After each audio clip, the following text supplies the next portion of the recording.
It begins far from any coastline in the deep blue of the eastern Atlantic. There, amid warm waters and a thin veil of Saharan dust, tropical storm Erin spins to life. On satellite images, she appears almost shy. Her spiral, not yet perfect, her center still half hidden.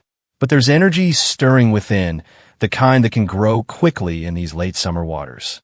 At first, Erin's development was slowed. Saharan dry air, drifting westward from Africa, wrapped into her circulation like an invisible break. What forecasters once expected to reach hurricane strength on Thursday is now predicted for Friday. But the delay doesn't change the trajectory. This is a storm with ambition. In recent days, Erin's projected path shifted a little farther south, a subtle move on the forecast map, but enough to raise caution for the northern Leeward Islands, Puerto Rico, and the Virgin Islands. A direct strike is unlikely, yet those islands may still feel her presence this weekend. Gusty winds rattling palm trees, bursts of tropical downpour, and seas growing restless. By Sunday, Erin is expected to blossom into a powerful hurricane, perhaps Category 3, her winds howling at 115 miles per hour or more.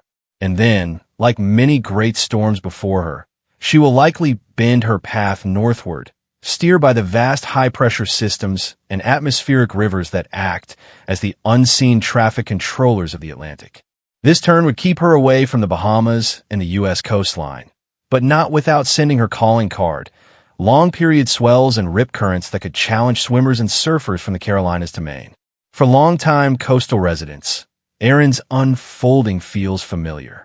They remember storms that never made landfall but still carved their name into memory.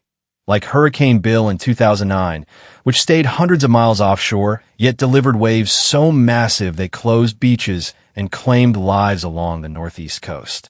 Or Hurricane Larry in 2021, which never touched the mainland but still sent surfers chasing giant, glassy barrels while lifeguards raised red flags.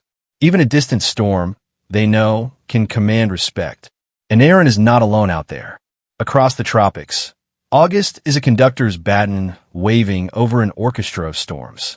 In the Gulf of Mexico, another disturbance is crossing the Yucatan Peninsula, poised to send drenching rains into eastern Mexico and parts of Texas.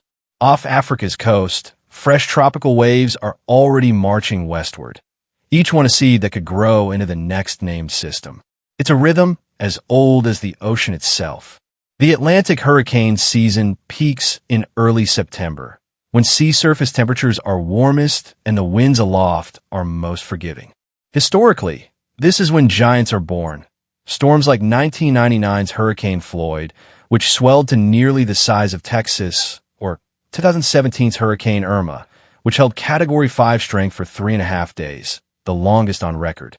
Now, in the summer of 2025, Erin is the name we watch. Will she become one of those legendary storms, her track plotted on history's charts? Or will she spin her power harmlessly into the open ocean, remembered only as a restless August traveler?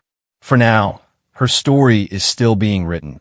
Each new satellite pass adding another line, each update shifting her arc. But one truth remains constant. In the heart of hurricane season, the Atlantic is alive and the dance of storms continues.